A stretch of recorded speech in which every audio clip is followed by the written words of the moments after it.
Boss Henderson wasn't just there that day to reject his job application, but when that file on his desk was opened, his entire life was turned upside down.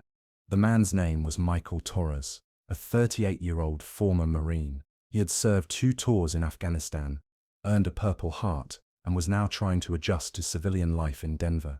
He had been job hunting for the past 6 months, and every interview seemed to end the same way. That Monday morning, he didn't think it would be any different. He was scheduled to interview with David Henderson, CEO of Henderson Construction Company. The company was a large construction firm that took on military contracts. Michael's military experience seemed like a perfect fit. When Michael entered Henderson's office, the man was sitting at his desk reviewing his file. He was tall, grey-haired, wearing an expensive suit. When he looked up at Michael, there was a cold expression on his face. "Mr. Torres," Henderson said, without standing up, "I've reviewed your resume. Impressive military background." Michael thanked him and waited to be invited to sit. Henderson gestured, and Michael took the chair. There was tension in the air, but Michael attributed it to normal interview stress. "Tell me about your military experience," Henderson asked. Michael described his 2 tours, the training he'd received, his leadership experiences. Henderson seemed to be listening, but his eyes remained cold. As Michael spoke, he noticed Henderson's expression growing even harder. "Very interesting," Henderson said when Michael finished. "But I need to be frank with you, Mr. Torres. We're considering other candidates for this position as well." Michael had expected this. He heard the same thing at the end of every interview.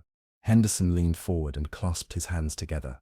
"We know that soldiers like you have trouble adjusting to civilian work life. Very disciplined, yes, but also very aggressive. Used to taking orders but struggling with creative thinking." Michael's stomach turned. He'd heard this conversation before, in different words. "You might cause problems in the workplace," Henderson continued. "PTSD, anger control issues, authority problems. These risks are too big for us." Michael tried to stay calm. "Mr. Henderson, my military background gave me discipline, leadership, and problem-solving skills. I have no problems adjusting to civilian life." Henderson laughed, but it wasn't genuine. "You all say the same thing. But statistics tell a different story. Veterans are a high-risk group." "What statistics?" Michael asked, controlling his voice. "General knowledge," Henderson said, waving his hand in the air. "Anyway, to be frank, we don't hire soldiers like you. Too problematic." Michael's heart raced, but he showed nothing on his face. "I understand." Henderson closed the file. "Thank you for your application. We'll get back to you." Michael stood up, thanked him, and left the office. As he exited the building, his anger slowly gave way to cold determination. While sitting in his car, his phone rang. The caller was James Rodriguez, an old unit buddy. He now worked as a special agent at the Denver FBI office. "Mike, how did the interview go?" James asked. Michael told him what happened. As James listened, the joy in his voice disappeared. "That's illegal, Mike. Discrimination based on military status. Federal crime." "I know," Michael said. "But I can't prove it." "Maybe we can prove it," James said, with a thoughtful tone in his voice. "I'd heard some things about this Henderson. The FBI has been watching him for a few months." Michael couldn't believe his ears. "About what?" "Military contract fraud. Henderson gives fake bids on military projects, uses substandard materials but charges military standard prices. Some bases have had security issues because of him." Michael started thinking. "And I recorded this interview." "What?" James was surprised. Michael explained. "My doctor recommended it during my PTSD treatment, to be able to listen and analyze what happens in stressful situations afterward. I have an interview app on my phone that automatically records." James got excited. "That recording could help our case. Evidence showing Henderson's character proves he's prejudiced against veterans." The next day, Michael met with James at the FBI office. The recording was played, and Henderson's discriminatory words could be clearly heard. "This is perfect," James said. "But there's something even better." James pulled out some documents from the file. "Henderson's company hasn't hired a single veteran in the past 3 years. In a company of 50 people, not one veteran. This is statistically impossible." Michael examined the documents. the company's HR records, interview notes, reasons for rejection. It was clear that every veteran had been rejected. This is systematic discrimination, James said. We can file a federal case. What about the military contract fraud? Michael asked. James smiled. That's even more interesting. Some of Henderson's projects have security vulnerabilities. He uses substandard materials, fakes tests. He's endangering our soldiers' lives. Michael's face hardened. That's unacceptable. If you worked at this company, could you detect these problems? James asked. Of course. I know military standards very well. I'd spot substandard work immediately. James thought. How about going undercover? Michael was surprised. What do you mean? Go back to Henderson. Apologize. Say you really want the job. Maybe you can change his mind. Get inside and gather evidence. He won't hire me. He will, James said with a mysterious smile. Because you're going to make him an offer he can't refuse. James explained the plan. Michael would go to Henderson and say he was willing to work for very low wages. At the same time, he'd imply that he could use his military connections to bring new contracts to the company. His greed will overcome his prejudices, James said. 3 days later, Michael was in Henderson's office. This time he was following a different strategy. Mr. Henderson, he said as soon as he sat down. I've been thinking, and you were right in our last conversation. Henderson was surprised. Right about what? About veterans sometimes having adjustment problems in civilian life. I've faced these problems too. That's why I came back to you. Henderson listened with curiosity. I want to make you a very special offer, Michael continued. I'm willing to work for half the normal salary. I just want to prove myself for the first 6 months. Henderson's eyes lit up. Interesting. Also, Michael said, I have military connections. I have friends working at Peterson Air Force Base, at Fort Carson. I could bring new opportunities to your company. Henderson leaned forward. What kind of opportunities? Michael told the story he and James had prepared. Security systems, housing projects, logistics contracts. Henderson's eyes brightened even more. Very interesting, Mr. Torres. Maybe we could have a trial period. I'm flexible about my start date, Michael said. I can start immediately. Henderson thought, okay, let's give it a try, but I have conditions. First 6 months probationary period. Any problems and you're fired immediately. I accept. Henderson prepared the documents and Michael signed. The work contract started that day. In his first week after starting work, Michael focused on learning the company's internal structure, what projects were being done, who was responsible, how to access documents. In the second week, he encountered the first suspicious situation. The steel quality used for the military housing project in Fort Collins didn't seem to meet specifications. The documents looked correct, but when Michael physically examined the material, he noticed the difference. In the third week, he discovered a bigger problem. The security barrier project at Peterson Air Force Base. The concrete mix used wasn't up to military standards. It wouldn't pass blast tests. Michael reported each discovery to James. The FBI investigation was getting stronger. In the fourth week, Henderson called Michael to his office. Torres, he said, you're doing excellent work. Will your military connections pay off? Michael was prepared. Yes, sir. There's a bid at Peterson next month. I talked to my contacts. They want us to submit a proposal. Henderson smiled. Very good. What do we need to do to get that project? Submit the right proposals and do quality work, Michael said. Henderson's expression changed. Torres, you need to learn how we operate here. Quality is important, of course, but profit is more important. What do you mean, sir? Henderson moved closer and lowered his voice. Military projects are very profitable, but competition is intense. To win, we need some creative solutions. Michael acted like he wanted to learn. Like what? We reduce costs. We bend some of the specifications. Nobody notices. But safety standards? Henderson laughed. Torres, these are soldiers. They can handle anything. What's going to happen if we use slightly cheaper materials? Michael felt his stomach turn, but showed nothing on his face. I understand. Good, Henderson said. You're going to help me on the Peterson project. We'll both win the bid and make good profit. That evening, Michael met with James and told him about the conversation. James was both angry and excited. This is what we'll nail him with. Threatening military security, fraud, bid rigging. So what do we do now? Michael asked. Is the Peterson bid real? James asked. I don't know. I need to check. James investigated and there really was a security system bid at Peterson next month. Perfect, James said. Tell Henderson you'll help him get this bid, but you'll actually be working for the FBI. The plan was, Michael would give Henderson inside information about the bid. Henderson would try to win the bid through illegal means. The FBI would record everything. The next week, Michael went to Henderson. I talked to my friends about the Peterson bid. I got some inside information. Henderson got excited. What did you learn? What price range will win, and what conditions are important? Michael said. But using this information is illegal? Henderson asked, smiling. Yes, sir. Torres, Henderson said. We operate within legal limits here. Sometimes these limits are flexible. Michael acted hesitant. I understand, sir. Henderson leaned forward. Share this information with me. Nobody will know. Michael gave Henderson the fake information he got from James. Henderson took notes and planned his strategy. Perfect, Henderson said. We'll get this bid. You'll get a nice bonus too. The next day, Henderson was preparing the bid documents. Michael was helping him while gathering evidence for the FBI. Henderson was reducing material quality, decreasing the number of workers, shortening completion time.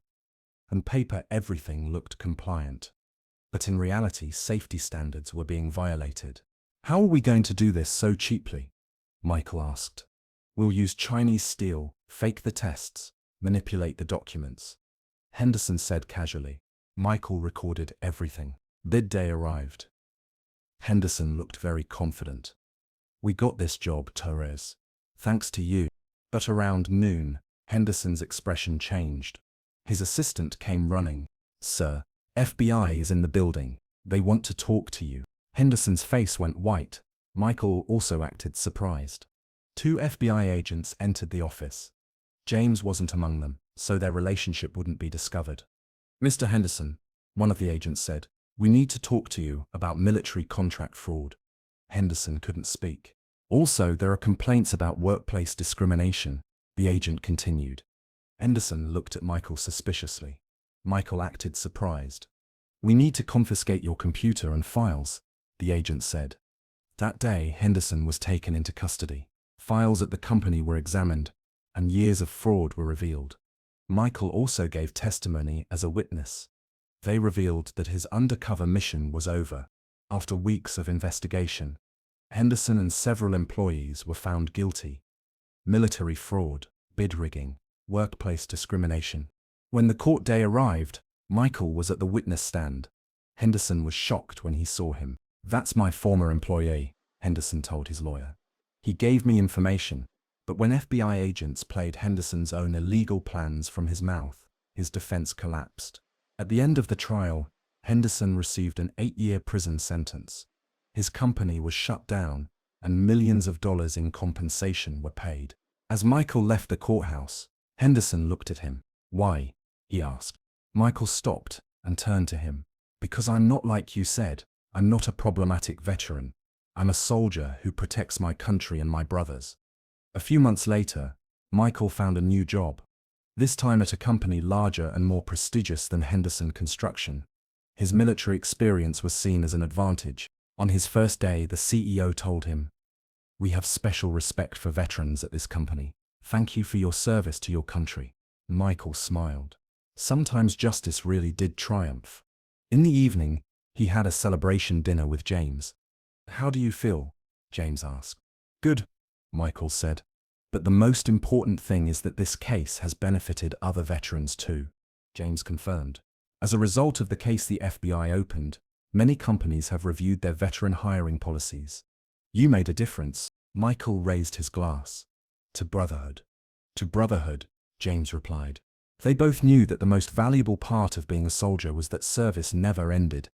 They continued to protect their country and values in civilian life too. 6 months after the trial, Michael received an unexpected call from Colonel Sarah Martinez at Peterson Air Force Base. She had heard about the Henderson case and wanted to meet with him personally. "Mr. Torres," she said when they met at her office, "what you did exposed a serious security threat to our installations. Henderson's substandard materials could have cost lives." Michael felt honored to hear this from a senior officer. "I was just doing what was right, ma'am." "That's exactly what makes a good Marine," she replied. "I have a proposition for you." The colonel explained that the Air Force was starting a new program to hire veterans as security consultants. Their job would be to inspect military contractors and ensure they met proper standards. "It's essentially what you did to Henderson, but officially," she said. "You'd work directly with our procurement department, reviewing bids and conducting site inspections." Michael was intrigued. What would that involve? Travel to various military installations, inspect ongoing projects, review contractor compliance. You'd be helping protect our service members while using your construction knowledge. The position offered excellent pay, full benefits, and the chance to continue serving his country in a new way. Michael didn't hesitate. "I accept, Colonel." Within a month, Michael was working for the Air Force Security Compliance Division. His first assignment was reviewing a housing project at Fort Carson, just an hour south of Denver. The contractor was a company called Alpine Construction, run by a man named Robert Chen. Unlike Henderson, Chen seemed genuinely committed to quality work and treating veterans fairly. "Mr. Torres," Chen said when they met, "I'm honored to have a Purple Heart recipient inspecting our work. Please, be thorough. We want everything perfect for our service members." Michael spent 3 days at Fort Carson, reviewing materials, checking construction methods, interviewing workers. Everything met or exceeded military standards. "Excellent work," he reported to Colonel Martinez. "This is how military contracting should be done." But not all his assignments went so smoothly. His third inspection at a naval base in San Diego revealed serious problems. The contractor was cutting corners on electrical systems, using cheaper components that could fail during emergencies. Michael documented everything and presented his findings to the base commander. The contractor was fired immediately, and a new company brought in to fix the problems. This could have been catastrophic during a crisis. The commander told Michael, "Thank you for catching this." Word of Michael's thoroughness spread throughout the military procurement community. Contractors began to fear his inspections, knowing he would catch any shortcuts or safety violations. One day, while reviewing a project at Buckley Air Force Base, Michael encountered a familiar face. It was Tom Patterson, a former Army sergeant who had also struggled to find civilian employment. "Mike Torres?" Tom said, surprised. "Man, I heard about what you did to that Henderson guy. That was incredible." Tom explained that he had been working construction for 2 years, barely making ends meet. "These contractors know we need work, so they pay us less than civilian workers. It's not right." Michael thought about this conversation for days. He realized that veteran discrimination wasn't just about hiring practices. It extended to how veterans were treated once they got jobs. He brought this concern to Colonel Martinez during their monthly meeting. "Tom's situation isn't unique," Michael explained. "Many contractors exploit veterans, paying them less because they know we're desperate for work." The colonel frowned. "That's unacceptable. What do you recommend?" Michael proposed expanding his role to include investigating veteran treatment at contractor sites, not just safety standards, but fair employment practices. "We could make veteran-friendly employment a requirement for military contracts," he suggested. "Equal pay, advancement opportunities, respect for military experience." Colonel Martinez liked the idea. Within weeks, new guidelines were issued, requiring all military contractors to demonstrate fair treatment of veteran employees. Michael's expanded role meant more travel, more inspections, and unfortunately, more confrontations with unscrupulous contractors. At a base in Texas, he discovered a contractor who was specifically targeting veterans with PTSD, offering them jobs but then firing them during their first panic attack or difficult moment. "They know these guys won't sue," the contractor's foreman explained when Michael questioned the practice. "They're just grateful for any work." Michael documented the practice and reported it to the base commander. The contractor lost their military contracts worth millions of dollars, but the most satisfying case came 8 months into his new job. He was assigned to inspect a project at a base in Colorado Springs, only to discover the contractor was run by David Henderson Jr., the son of the man he had helped convict. Unlike his father, Henderson Jr. seemed to have learned from the family's mistakes. His company employed several veterans, paid fair wages, and maintained high standards. "Mr. Torres," Henderson Jr. said when they met, "I know who you are and what happened with my father. I want you to know that I've built this company to be everything his wasn't." Michael spent extra time on this inspection, wanting to be completely fair despite the family connection. To his surprise, Henderson Jr.'s company exceeded expectations in every category. "Your father made serious mistakes," Michael told him at the end of the inspection, "but you've chosen a different path. Your work here honors the service members who depend on it." Henderson Jr. nodded gratefully. "That's all I wanted to hear from someone like you." A year into his new position, Michael was invited to speak at a veteran employment conference in Washington, D.C. The audience included military leaders, contractor executives, and hundreds of veterans seeking guidance. "Employment discrimination against veterans isn't just wrong," he told the crowd. "It's a national security issue. When we waste veteran talent, we weaken our entire defense structure." He explained how the Henderson case had led to systemic changes in military contracting, creating thousands of good jobs for veterans across the country. "But this isn't just about getting hired," he continued. "It's about being valued for what we bring to civilian workplaces. Our training, our experience, our commitment to excellence." In the audience, Michael spotted several familiar faces. James Rodriguez was there, having been promoted within the FBI. Tom Patterson was there too, now running his own construction company, specializing in veteran employment. After his speech, Michael was approached by a young Marine who had recently left active duty. "Sir," the Marine said, "I've been struggling to find work for 6 months. Employers keep saying I'm overqualified or too intense. What should I do?" Michael gave him practical advice about translating military skills to civilian terms, about finding veteran-friendly employers, about staying persistent despite rejections. "But most importantly," Michael said, "remember that your service matters.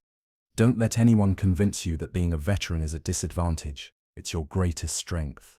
2 years after the Henderson trial, Michael received a letter that made him pause. It was from David Henderson, writing from federal prison. "Mr. Torres," the letter began, "I've had a lot of time to think about what I did, not just to you, but to all the veterans I refused to hire over the years. I was wrong, and I'm sorry." Henderson went on to explain that he had started a veterans advocacy program within the prison, helping incarcerated veterans access benefits and job training for their eventual release. "It doesn't make up for what I did," he wrote, "but maybe it's a start. Thank you for holding me accountable. It made me a better person." Michael showed the letter to James over dinner. "What do you think?" James asked. Genuine remorse or just trying to reduce his sentence? Michael considered the question. Maybe both. But the important thing is that he's helping other veterans now. That's what matters. 3 years into his role with the Air Force, Michael was offered a promotion to Regional Director, overseeing veteran employment compliance across the entire western United States. The promotion came with a significant pay increase and the opportunity to shape policy at the highest levels of military procurement. But the most meaningful part was a ceremony at Peterson Air Force Base, where Colonel Martinez presented him with a Civilian Service Award. "Michael Torres represents the best of what veterans bring to civilian service," she announced to the assembled crowd. "His dedication to excellence and integrity has made our military installations safer and created opportunities for thousands of fellow veterans." As Michael accepted the award, he thought about his journey from that humiliating interview with Henderson to this moment of recognition and purpose. In the audience, he saw faces that represented the broader impact of his work. Contractors who now competed to hire veterans, military leaders who had changed their procurement policies, veterans who had found meaningful employment because of the systems he had helped create. After the ceremony, Michael called his parents to share the news. His father, a Vietnam veteran who had faced his own employment discrimination decades earlier, was particularly proud. "You didn't just fight for yourself, Mijo," his father said. "You fought for all of us." That evening, Michael sat on his porch, looking out at the Colorado mountains, thinking about the path that had led him here. The rejection, the anger, the decision to channel that energy into positive change. His phone buzzed with a text from a veteran he had helped 6 months earlier. Just got promoted to project manager. Thank you for everything you do. Messages like that arrived regularly. Now, veterans who had found good jobs, contractors who had discovered the value of military experience, military families who lived in safer housing because of improved construction standards. Michael realized that his military service hadn't ended when he left active duty. It had simply evolved into a new mission, ensuring that no veteran would face the discrimination he had experienced, and that the military community would be served by people who understood the true meaning of service. As he watched the sunset paint the mountains in shades of gold and red, Michael Torres felt the deep satisfaction that comes from turning personal adversity into systemic change. He had honored his oath to protect and defend, not through force of arms, but through the power of persistence, integrity, and the unbreakable bonds of military brotherhood.